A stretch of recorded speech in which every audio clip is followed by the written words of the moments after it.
Welcome to the Vincent HoSang Entrepreneurship Program's Business Founders Webinar Series. So for those of you who may not know, the Vincent HoSang Entrepreneurship Program was actually established 20 years ago with the goal of bringing the bright ideas of business ideas of student entrepreneurs and faculty to life, right? So that's our whole goal and mission, right? To help entrepreneurs realize their dreams, whether it's a business idea or an actual business that they've started. And so that's why we thought it was so important to have this Business Founder Series.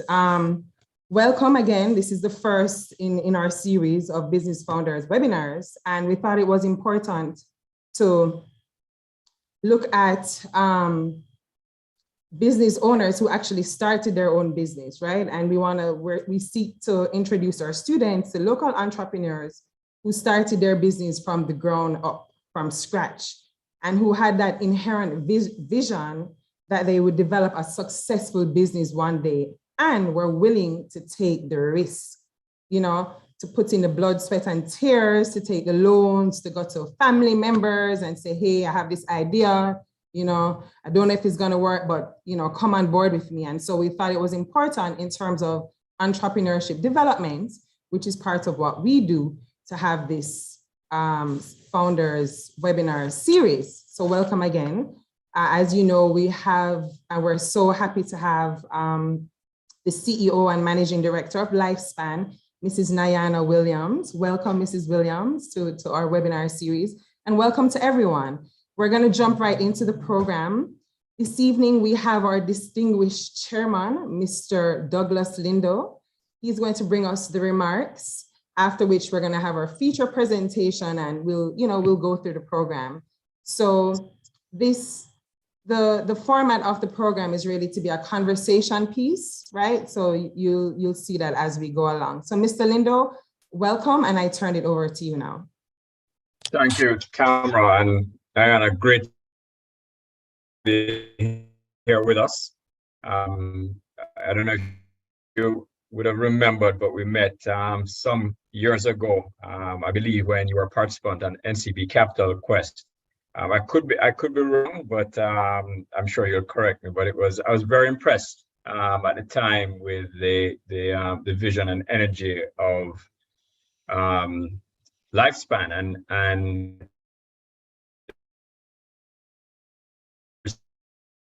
so many innovative things, development of the brand that separated Lifespan from so many competitors in a crowded space. I think you start in a space where everybody had a water company, but very, very early and very clearly you're able to distinguish that brand, and to your credit. So we're excited to hear the story. We're excited, as Tamara said, to focus on our homegrown founders who have built international brands from a American platform, and Lifespan is one of those brands. In this era of post-COVID recovery, we've been able to digitally pivot our program to a great extent, and we're just very happy to have you as a part of our Founders Series at the beginning of what we call our semester of the academic year. So you are our first for this academic year. We welcome you with an MSBM welcome. We continue to be pracademics at the School of Business and Management, where we marry the rigor and strength of academic research with the practical experience of entrepreneurs such as yourself, to demonstrate the very applicable business lessons. It's in finance, HR, business economics. It just helps bridge a gap when we have very, very important entrepreneurs like yourself, Nyana, to join us and share your story. So we look forward to our exchange this evening. again, welcome, a really very special MSVM welcome, and UAVC, UE, Vincent HoSang Entrepreneurship Program, welcome to you. And let this ball rolling. All right. Thank you so much for that, Mr. Lindo. All right, so now we are going to have our feature presentation slash conversation with Mrs. Nyana Williams, as we mentioned, but she will be interviewed. The moderator is Mr. Raman McLaren, and he's a lecturer of information technology at UWI-Mona. He also teaches entrepreneurship, and he is a committee member of the Vincent HoSang Entrepreneurship Program. So we welcome Raman, and we thank him for having this discussion, which we know will be riveting with Mrs. Williams. So Raman, we take it over to you, and also Raman will lead the Q&A session that will come right after their conversation. So we encourage everyone to please put your hands up and ask Mrs. Williams all the questions that you may have. Okay, Raman, over to you. Thanks a lot, Tamara.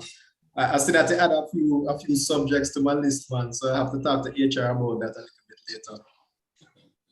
So first and foremost, everyone, good evening, and thank you for joining us. It's going to be a riveting discussion this evening. The Vincent HoSang competition and the program has prided itself over the years for trying to encourage entrepreneurship as a viable avenue for students.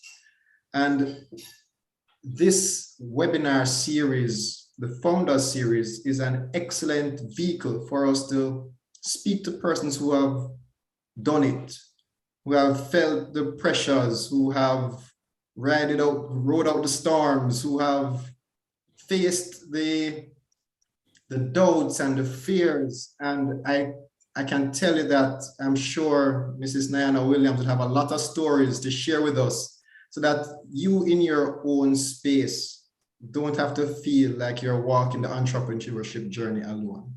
So without further ado, let me welcome Mrs. Nyana Williams. Thank you so much for being our first in the Founders webinar series.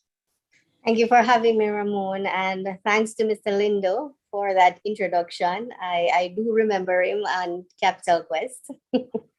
I think we have some questions about that, but let's start from where we are as at August 25th, 2022. Tell me about Lifespan. Lifespan. So Lifespan was started in 2005. I came back to Jamaica in just around early 2004. And I moved back to Portland, where there's really no industry. And so I had to look at what was available. There was no opportunity for me to pursue a career. So I had to come up with something viable to do. And this is what I did. I looked at what was available. And of course, water was in abundance. There's always rain in Portland, for those who know Portland. And, I did a whole lot of research and did a business plan and pitched it to my husband, and that's how Lifespan got started. And like I said, pitch it to your husband. As we ask some questions about that. But let me understand something, because I actually read something on the website that I found extremely amazing. Lifespan is in how many markets now? Well, we're in Jamaica and the Cayman Islands. We have been in the UK. We're currently not in the UK at the moment. We have been in Aruba, Bermuda, Barbados. So there has been a lot of markets that we have entered into. Well, if any of my team members are on, maybe they could correct me as to how many, but we are in quite a few. Does it amaze you sometimes when you sit back and lie down and say, thanks to my company, people in England drinking Jamaican water. Isn't that fascinating? Yeah, as a matter of fact, the first time when we went to the UK and persons told me that they had the water in the UK, I was like, is this for real? Because it's so far away. So yeah, so I was really excited about that. All right, let's go back. So we know the current successes of Lifespan. Let's go back to 2005, 2004. You alluded to some of it, but you glance over it so easily. I want to have our budding entrepreneurs appreciate the hard decisions that were made to start Lifespan in the first place. So let's ask an honest question. So I see it was about to answer, but I want to answer it. Was Lifespan your only choice? Was it plan A? It was plan A. Okay. Looking at everything else, I mean, it's the only thing that stood out for me. Of course, we didn't know the name at the time, but it was the only thing that stood out because I am a avid water drinker. That's my choice beverage in every situation and every occasion.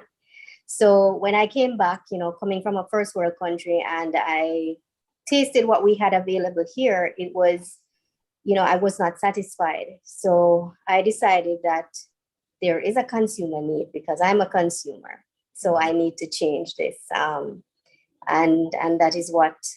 that's part of what and pushed me in that direction. Okay. We'll talk a little bit about the emotions behind it. So you come down from England, you return to Jamaica. Not England, the UK. I'm sorry, the US. The US. The US. Okay, my apologies. So you come back from the US, you're in Portland, and you're saying that you're not seeing a lot of opportunities around you. Right. Talk to me about the emotions in terms of I need to make this work or else I have a serious problem.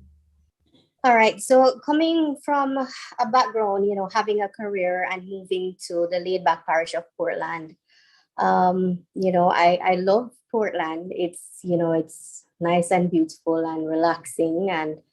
But of course, I have to make a living as well. And so, I wanted to be with my family, and that was the ultimate choice for me. So I had to come up with an idea to see how I can build a career for myself here. And so this is what I did. I was going through a lot of personal turmoil as well during that time. And a part of, and you will hear my daughter shouting, she's a special child.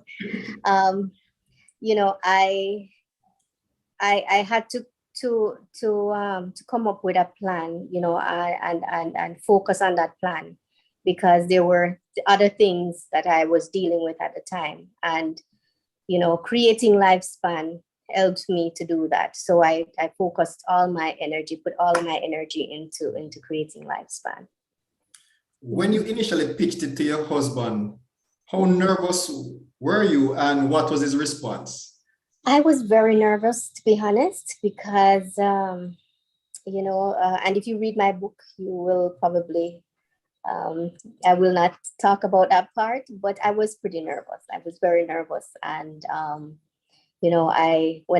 when he came into my office that morning, almost morning, and I told him what I was doing, and I started showing him the spreadsheets and telling him what it was. And, I expected him to say, that is complete foolishness, but when he saw it, he had a completely different reaction. He got really excited. Glad to hear that. What was step one? So you have the concept, you have the plan, have the support of your husband. What is step one? What was step one of the journey to say, you know what, we're going to make this real? Right. So, we realized of course, in the plan, it had the amount of capital that we needed to start off. And no, that capital was not available. So of course I also put, outlined what our savings were, what assets we had that we could dispose of. We had to end up selling our new vehicle, buy older vehicles just to raise the funds. And then, of course, we also approached friends and family. There were many of them that did not buy into it, and there were a few that believed in us and supported us. And those are the ones that you invite over Sunday dinner, right? Everybody else just leave them alone. Yes. Would you consider yourself an entrepreneur by nature, or because of circumstances you had to become an entrepreneur? I have done other things in the past where, if you could say it was entrepreneurship, but I had a job, I had a career, so I did not leave my career to pursue those things. But for Lifespan, it was a need. It was the circumstance that I found myself in, why I had to divert my focus into Lifespan. Does the name have any origins in the challenges that you faced? Why Lifespan? Well, to be honest, my husband was the one who came up with that name. We were traveling to the North Coast one day, and we were so excited talking about this new business of ours, and we wanted to come up with the right name. And we stopped at a gas station to get some refreshments. I wanted water, of course, but I couldn't get any water. So the next closest thing was this transparent liquid that had a very sweet taste, but it had a really good name. I don't remember. I think it was Viva, and my husband, he knows Spanish, so he translated for me, and we were talking about what we want this name to be.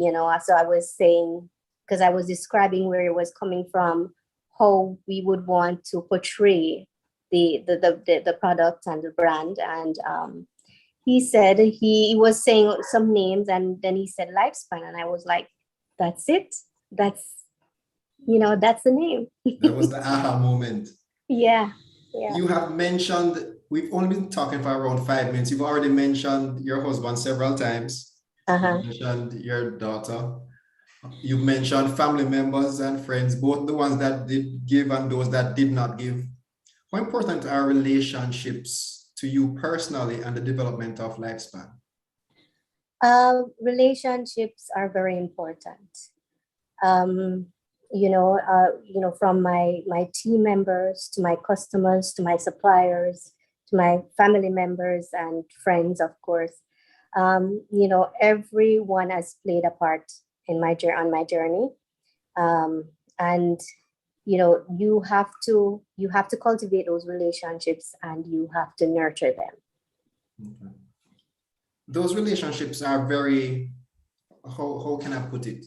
They're very heavy, because as an entrepreneur, especially when you have an idea and you share that idea with persons that you know and love, you feel very exposed.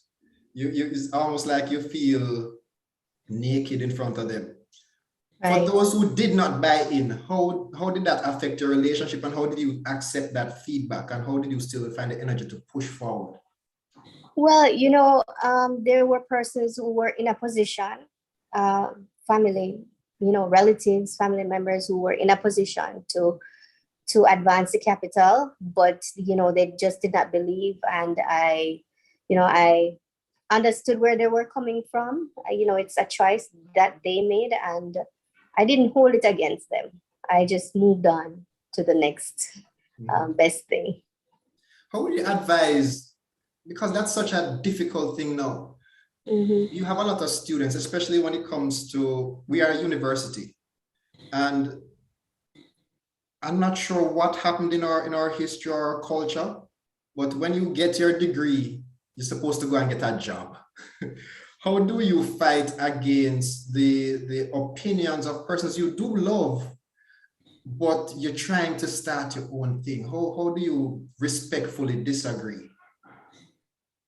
I am one of those persons who remain quiet if I have to. So if it is going to become, a conflict or an argument that's going to create damage with the relationship, I will quietly divert the attention away from that topic. Okay. Thinking about it, is it that you decided to start a water company and then purchase the land, or you already owned the land that the spring was on? Well, we did not own the land that the spring was on. When my husband and I decided we were going to do this business, his responsibility was to go and find the source. He's from this area, and so he was familiar with a lot of the sources around.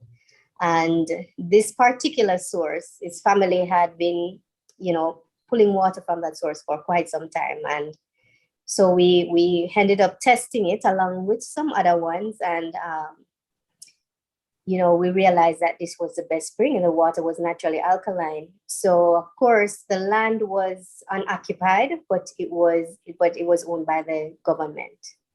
So we had to apply to the government to either lease or purchase the land. And when we applied, it was taking a long time.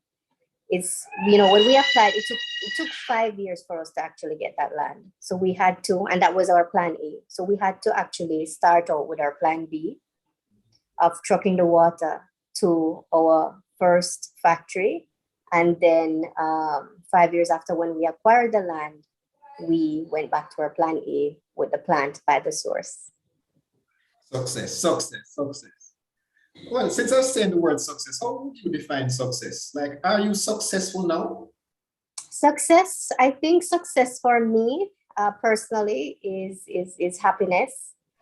And but I am happy, so I would say I am successful. But it took for me to get any personal financial returns from the company that I started. It took me about 10 years before I started getting any returns on the company, because in the initial stages, I had to make a lot of sacrifices. And one of those sacrifices was to forego my salary so we could grow the company. There is, when you're starting a business, the banks do not believe in startups. They don't want to take that risk. And so, I had to just, put back the salary into the business, reinvest the profits, and just build the business. What if you could, thinking about your entire journey since 2005 to now, if there was one lesson that you learned that you wish you learned earlier, what would you say that lesson is? To be honest, there have been so many lessons, and the lessons does not stop, by the way. The challenges are a part of the journey. It doesn't matter if you're a startup or if you're a growing company, it's always there. There are always obstacles that you have to overcome. So, lessons that I have learned, the lessons, they come and, I learn and I move on. So there's no specific lesson I can look back on and say, this is a lesson that I have learned along the way. Before we started, I know you're an adventurous person, so we're touching base with a number of things that your company has planned. Mm-hmm. This has been a very tumultuous time for businesses over the past 2 years. How do you cope with the stress of being a CEO? Because a lot of persons love to look at the glitz and the glamour and say, yeah, you have a big company, but that comes with a lot of pressure. How do you handle it? It has been pressuring, but thanks to my team, who have been very resilient, we have managed throughout, and we're still managing, because, there are still residues from the impact of the pandemic over the last 1.5 years that we have had to overcome. And, for me, I don't dwell on the what's not working. I try to find solutions. I try to find what the next step is, how to pivot, how to move on. So I don't dwell on the what ifs or the problems. I try to overcome them as quickly as possible and move on. I think that actually answers the question I was going to ask, because a question that I was going to ask is, we weren't short in 2005, if I remember correctly, I'm going back in time, we weren't short of water companies. Like I know there were a couple that were already on the shelves, both local and imported. Why did you think that there was still a space for Lifespan? Listen, there was a market for bottled water, and I knew that, entering this market, this industry, I had to be, I had to enter with a product that had a huge value proposition. It was was not going to be the same. And so I embarked on a journey to find the best quality and give my consumers the very best. For persons who are at that juncture, when they have an idea, they've started, but they have some person saying that this is not a good idea, some person saying that this is a good idea. So you have two sides. How would you advise them? So we heard about what you did. Right. How would you advise them to make the right decision? Because I would assume that sometimes it is best to stop and not push through certain things. Right. I think what is important is that we have to do our research. We have to evaluate. We're going into business, and we have to know who our customers are. We have to know what the market size is. And, there are other factors depending on the type of business that you have to look at. And for me, I knew, people came to me and said, why would you want to go into the bottled water business? It's saturated. And I was like, that's exactly why I want to go into this business, because I have something better to offer consumers. So, once you have pinpoint your product or service as an entrepreneur, do the necessary research, do your evaluations, your surveys, ensure that, this is what consumers want. And of course, how are you going to communicate this to them? With us in the beginning, we had absolutely no capital. So, I had to invent, different ways to market the brand, which did not cost me anything or much. I think I know one of the ways to market the brand, but I'm not going to get to that competition as it. And this question is to me, so let me jump to the competition. You entered a TV show. What drove you to enter the TV show? Was it marketing? Was it assistance? It was marketing.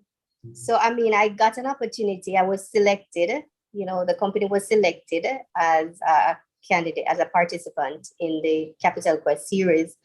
And I looked at how this could, that whole thing probably cost about $15 million. That was about $50 million worth of marketing, advertising. And, I had to make a decision to take advantage of this, because I did not have $15 million to spend on marketing. I just remembered my question. You mentioned that you didn't take a salary at the start. Right. Talk about the pride you felt the first month that you wrote yourself a salary check. Whoa, the first time when I got paid, I was like, it felt like the first time when I was a teenager, when I got a little $500 check. It was refreshing. It felt really good that, I could create something and get paid for it. Yeah. So I felt really good. Yeah. There's so much inspiration in a story like this, because a lot of times when we think about entrepreneurship, we think that it always has to be generational. Like for example, persons who hear about Lifespan probably thought that you already own the land, or you had this big water capital sitting down on, but to hear the fact that, no, I just had a dream, I had a vision, my husband knew the sources around the area, so he had the groundwork, I knew how to execute. How did partnerships help Lifespan to grow? Were there any local partnerships that you formed that helped it to grow as a company? Well, not partnerships, but the relationships that we developed. I remember in the early days when we were developing, getting those relationships together, like having a relationship with our suppliers, with our customers. I was in Kingston every day, going to these places, because of course you don't have the capital to say, okay, I'm going to buy an entire week supply, or, maybe a few days. And so, I went myself. Even if a truck was going to collect, I would go myself, and ensure that, my supplier knew who I was, and we grew that relationship. That's a term that you've used several times already. Yeah. When it comes to relationships, how do you try to foster relationships with your team members, with your other members of staff, your suppliers, your customers? Because you've already mentioned heavily that relationships are important. Right. And I mean, I think it's important that you respect everyone. I mean, you respect, just like a team member that comes in, they all have their uniqueness that they bring to the table. And it's a matter of, accepting this uniqueness and the value or the potential that team member has. And it's the same with other relationships. Respecting that individual and cultivating that relationship. Yeah. So you mentioned looking for the uniqueness, but are there certain characteristics that you hold strongly, that you ensure that all your team members possess this particular characteristic? I like to look at people. I like to see myself in others. So for those team members that I gravitate towards, I see something of myself in each of them. I'm a go-getter. I am very proactive, and I look at persons who are proactive and just love to execute, plan and execute, and those are the things that I look for. Taking you back to another pivotal moment in the journey of an entrepreneur.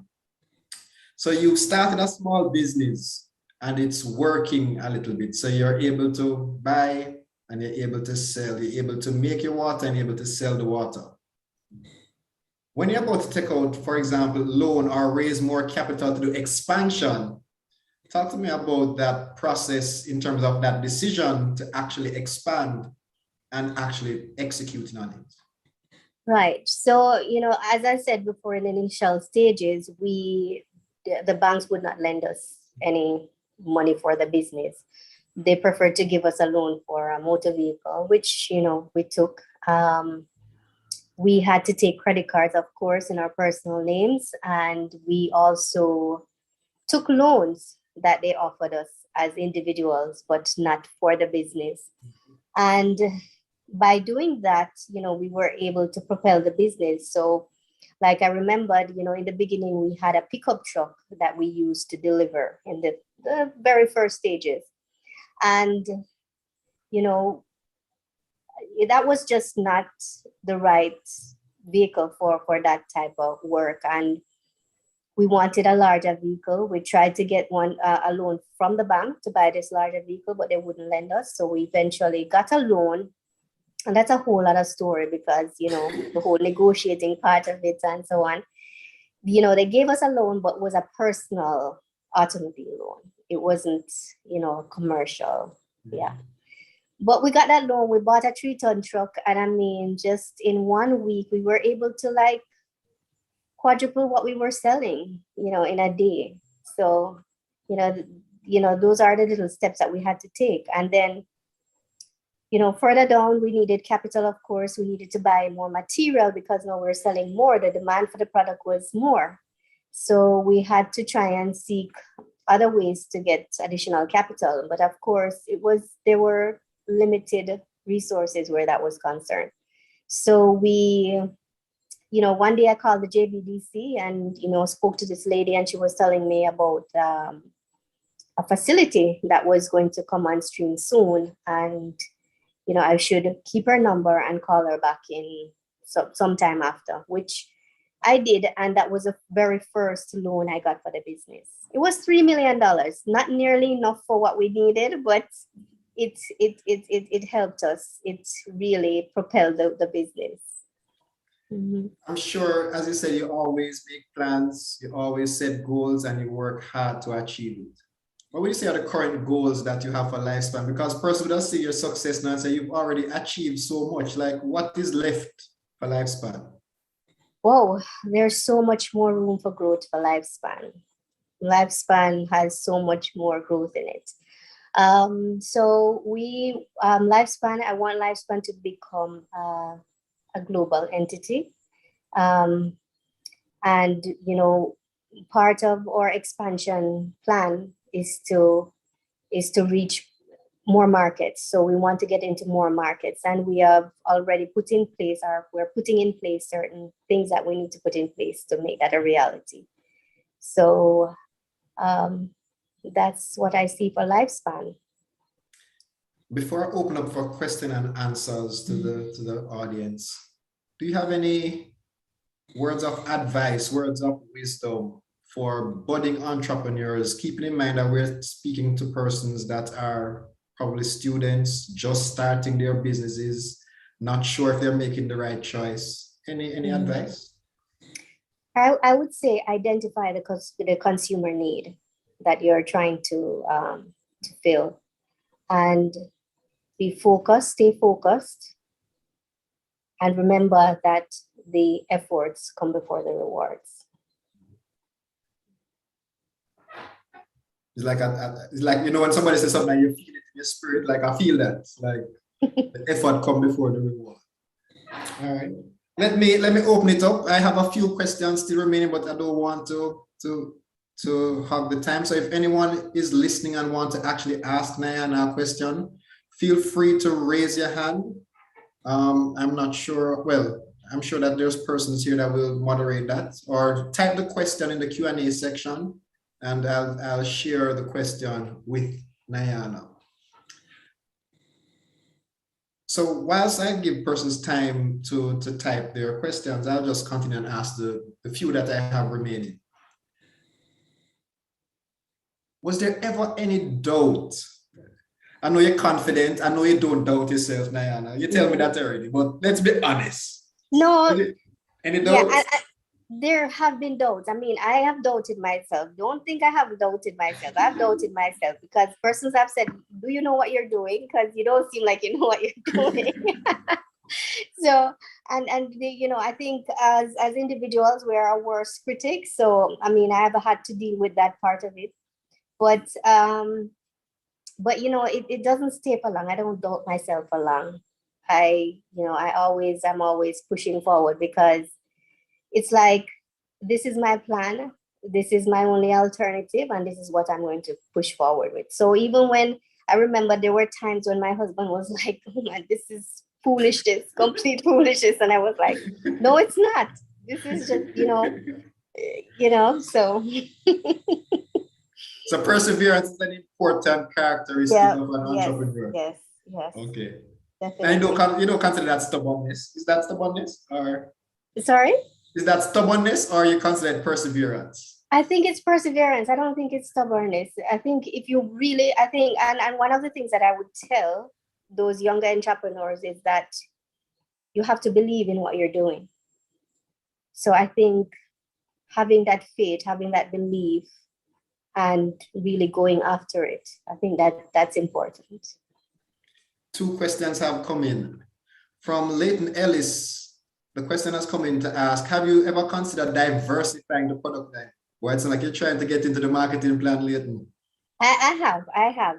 And there are several things on the table that I'm not at liberty to discuss, but yes. Man, it's just us talking, man. You can't. No, All right, one of the things that I practice is whenever I have a plan, I don't share it with everyone. So it's something that, maybe I have a very small team and I just share with that small team until when it's time to, tell everyone what's happening. When it's already done.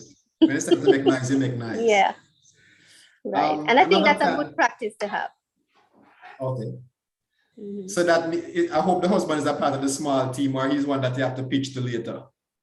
No, man, he goes with whatever I say. From Tian Williams, can you speak on the design or the packaging and what inspired it? The shape and color stood out to me when it entered the market. All right, so I designed the bottle myself because I'm also a little amateur artist.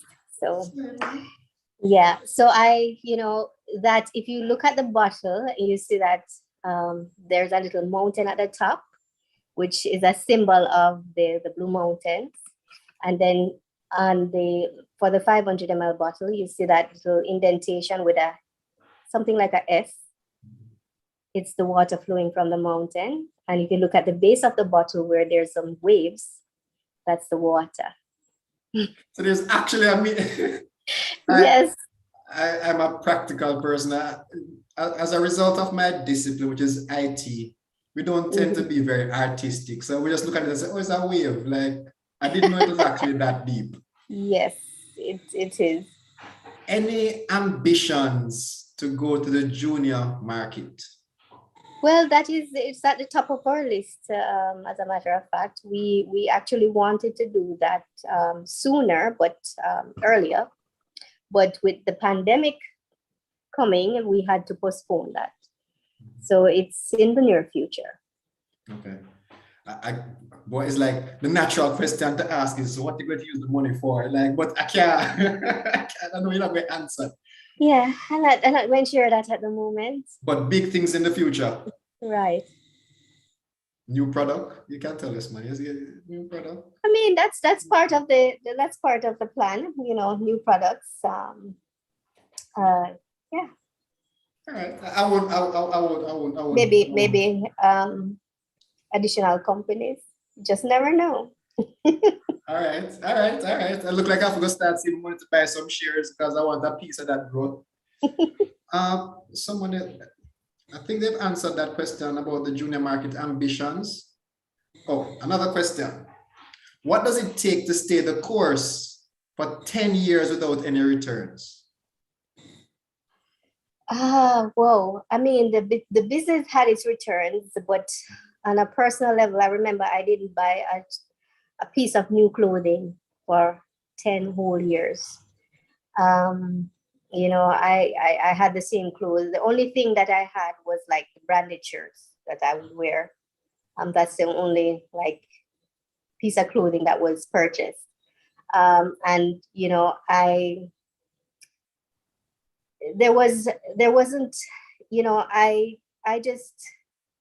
knew that I had to make that sacrifice. I had to, if I wanted to see this company go somewhere, this is part of the sacrifice that I had to make. Okay. That's deep. Yeah. Like just hearing that sacrifice and the pain, it's like you're reliving it. Yeah. But don't worry, that's the past now. I think you can buy a shirt. Well, it's in the 7th year that I actually got my first paycheck, which was very small because everybody else was getting more. I mean, all the employees that I employed got much more. But then, at the 7th year, we started paying ourselves a very tiny amount. But yeah. Another question is coming in. What was the impact of the pandemic on the business?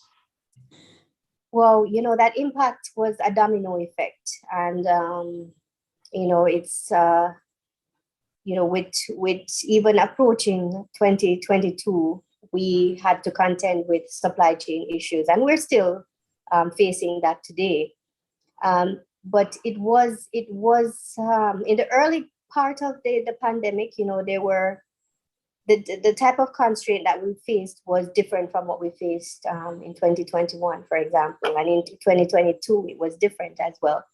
But it was a domino effect, and it affected various components in relation to the business. But we, as I said, we have been resilient, and we have tried our best to push through. I had to make decisions for the short term, that would of course be the best for the long term. So, that's about it. Thanks for that. Mm-hmm.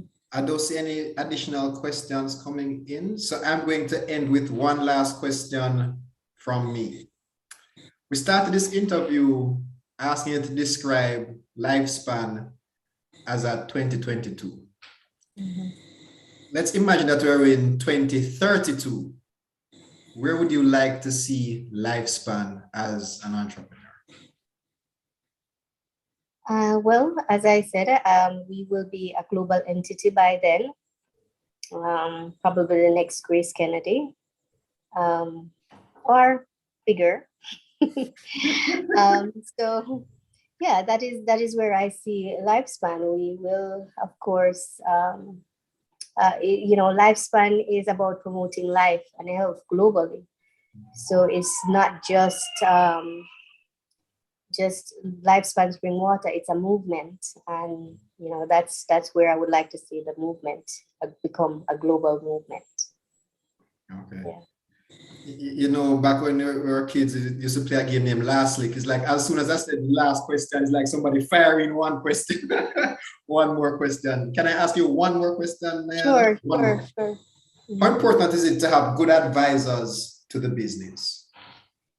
I think that's extremely important, especially persons who have, had experience in different areas of business that you can call on and speak to about the various challenges or you're faced with, and how they would have dealt with it before.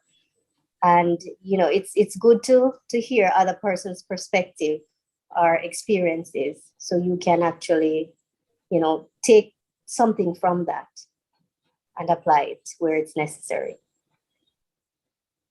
Right. Nayana, thank you so much for facilitating this interview. It has been beneficial to me as where we sit as the board of the Vincent HoSang Entrepreneurship Program. We try our best to nurture the entrepreneurial spirit.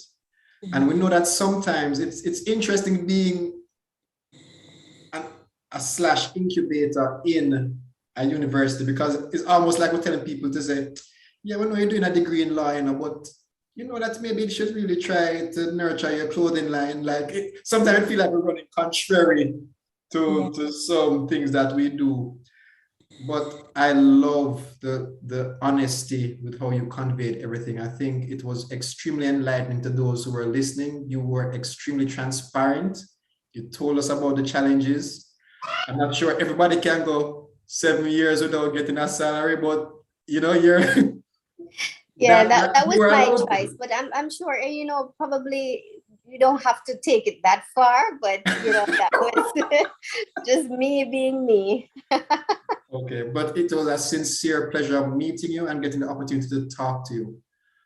Best of luck in all of your endeavors with Lifespan, and I will definitely be a shareholder if and when you go on the market. So I'll be seeing you at some annual general meeting soon.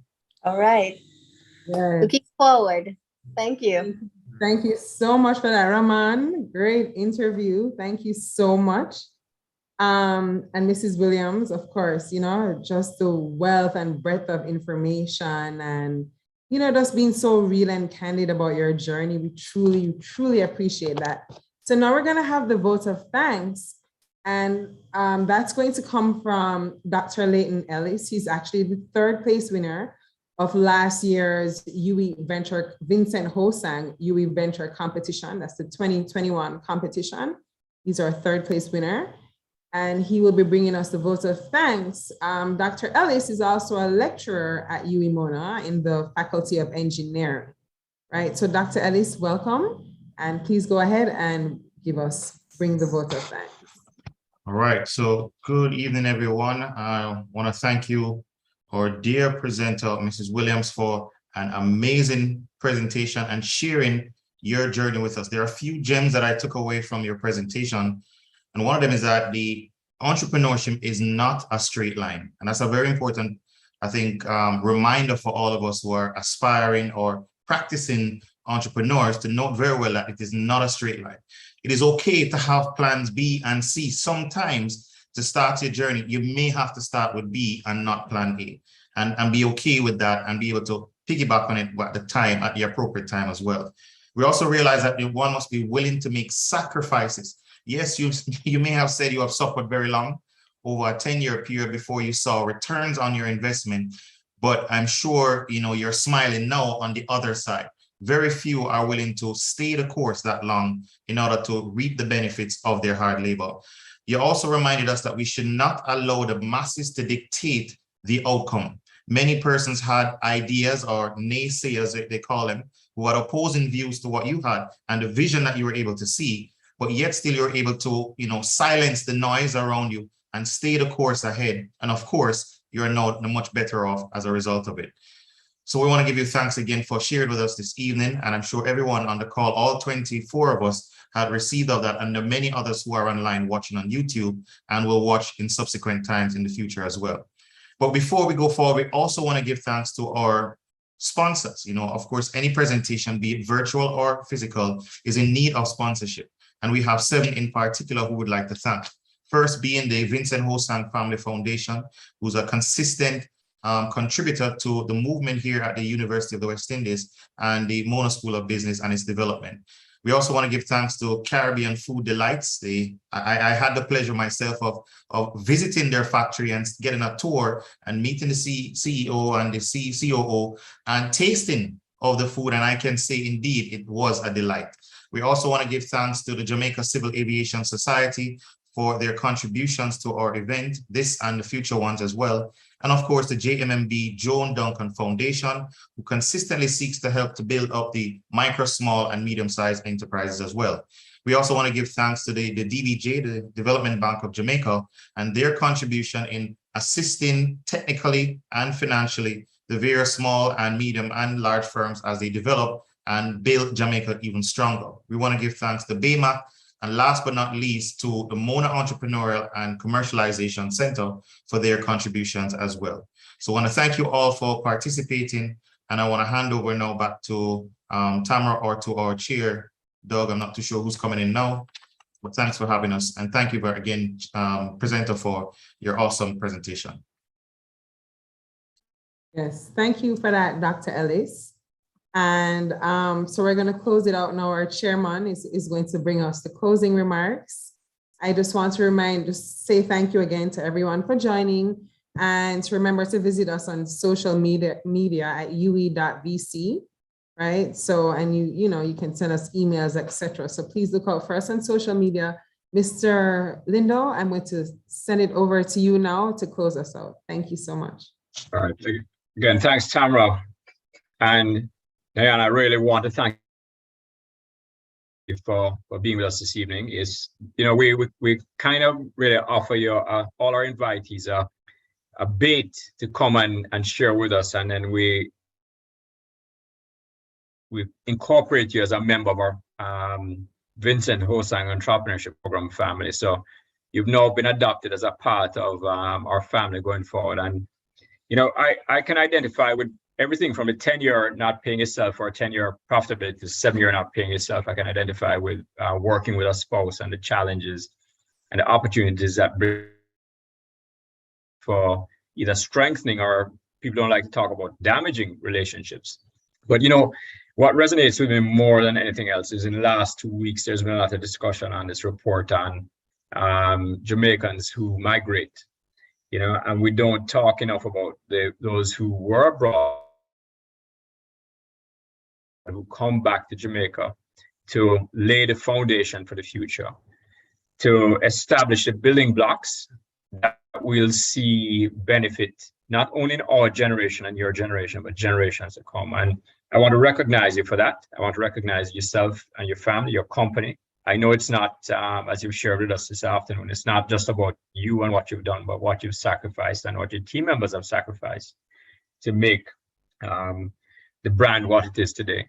You know, we expect, as Rahman asked a question about 2032, that there's nothing that stops the brand and the company from being the international success that you vision for it going forward. So again, you know, we really thank you very much for your time. We thank you for your investment, and we look forward to the fantastic lifespan that we'll have together in the years to come. Nana, thank you. And of course, we're always available to you.